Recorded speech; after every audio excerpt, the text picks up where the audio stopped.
السلام عليكم ورحمة الله وبركاته. إن الله وملائكته يصلون على النبي يا أيها الذين آمنوا صلوا عليه وسلموا تسليما. أهلا وسهلا بحضراتكم، يا رب تكونوا دايما طيبين وبخير.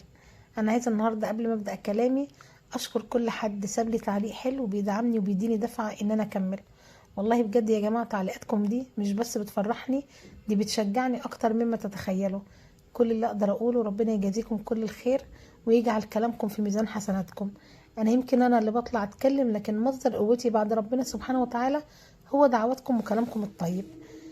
وبصراحة كمان انا ملاحظة حاجة حلوة قوي، عايزة احمد ربنا عليها كتير جدا، ان كل فيديو بذكر فيه سيدنا النبي عليه الصلاة والسلام او بتكلم فيه عن الصلاة عليه بلاقي المشاهدات بتزيد بطريقة غريبة جدا، بركة مش طبيعية، كأنه مجرد ذكر اسمه عليه الصلاة والسلام بيجذب الخير والنور والناس من غير ما انا احاول. ده طبعا مش مني، ده من بركته ومن نور اسمه ومن محبة الناس ليه. علشان كده النهاردة انا حبيت يكون كلامنا عنه وعن الصلاة عليه، وازاي نخليها عادة يومية في حياتنا من غير ما نمل ولا نزهق. لان الصلاة على النبي يا جماعة عمرها ما كانت عبء ابدا، دي راحة وفتح وهدوء وطمأنينة ونور كمان.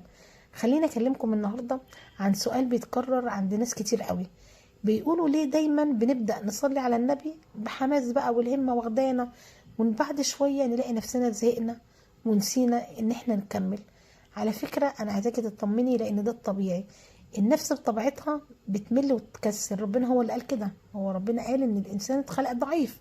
فضعفك ده مش دليل ان قلبك وحش، بالعكس، ضعفك ده بيخلي باب الرجوع مفتوح. المحبة الحقيقية يا جماعة مش انك تبقى ثابت طول الوقت، المحبة انك ترجع تاني حتى لو وعدت.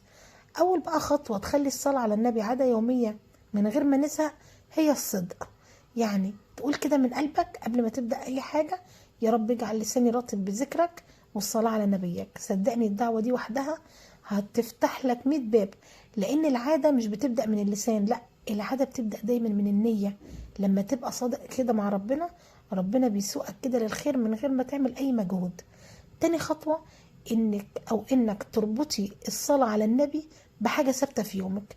احنا يومنا مثلا مليان حاجات صغيرة متكررة من غير تفكير كده، وانت بتصحي الصبح كده تصحي ولادك صلي على النبي، وانت بتوضبي بيتك، وانت ماسكة موبايلك، وانت في المطبخ، وانت قبل ما تنامي.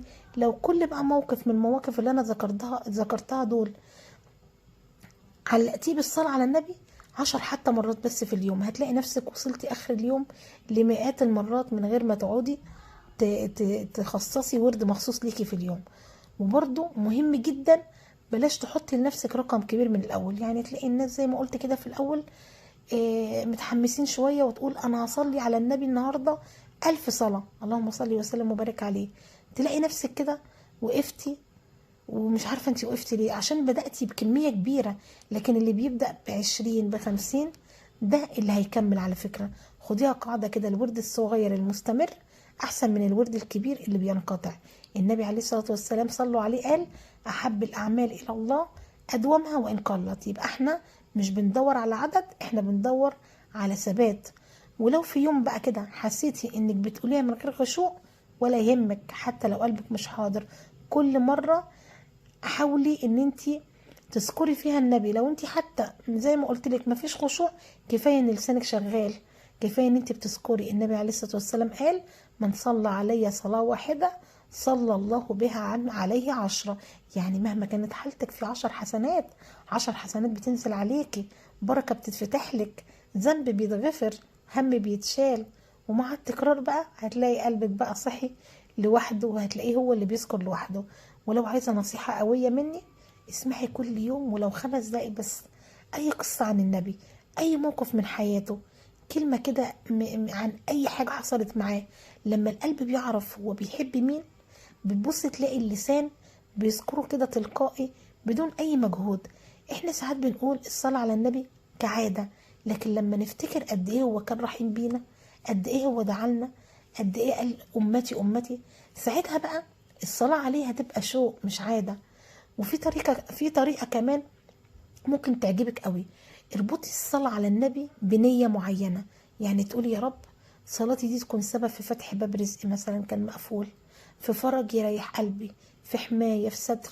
لما القلب بقى بيحس ان الذكر ده مفتاح باب معين، سبحان الله هتلاقي النفس تحبه، لان النفس بتحب الحاجات اللي بتلاقي لها نتيجة.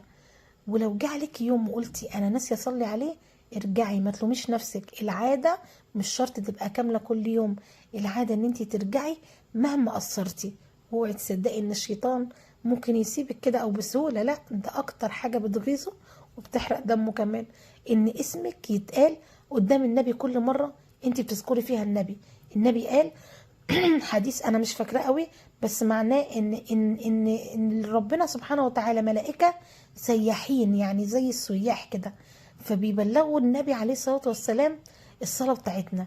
بالله عليكي بقى، هتزهقي من ذكر فيه ملائكه بتوصل اسمك للحبيب؟ وفي حاجه كمان مهمه، اكتبي وردك. جربي يوم كده تكتبي ورقه بسيطه، انا صليت على النبي النهارده مثلا 50 مره، 30 مره، 20 مرة. هتلاقي نفسك بتحب تشوفي الرقم بيزيد. الزيادة دي مش بس في الورقة، لا، دي هتبقى في حياتك، في بركتك، في هدوءك، في فتح أبواب كانت مقفولة.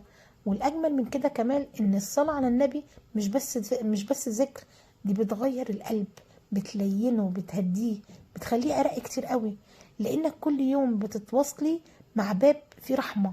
الإنسان لما بيعيش وسط ذكر طيب يا جماعة، قلبه بيبقى طيب، ردود أفعاله بتبقى طيبة، تصرفاته بتبقى هادية، توتره بيقل. في آخر كلامي بقى أحب أقولك، لو بدأتي النهاردة حتى لو بالقليل، هتشوفي والله فرق حقيقي. هتيجي عليكي لحظة تقولي فيها سبحان الله، أنا كنت بزهق من الذكر ودلوقتي بقيت أحب اللحظة اللي بصلي فيها على النبي. وده مش من قوتك، ده من فضل ربنا وبركة اسم الحبيب عليه الصلاة والسلام. فاللهم يا رب العالمين اجعل لساننا عامر بذكرك وبالصلاة على النبي. يا رب ارزقنا محبته ومحبة نبيك، واجعل الصلاة عليه نور في حياتنا ونور في بيوتنا. شكرا جدا والسلام عليكم.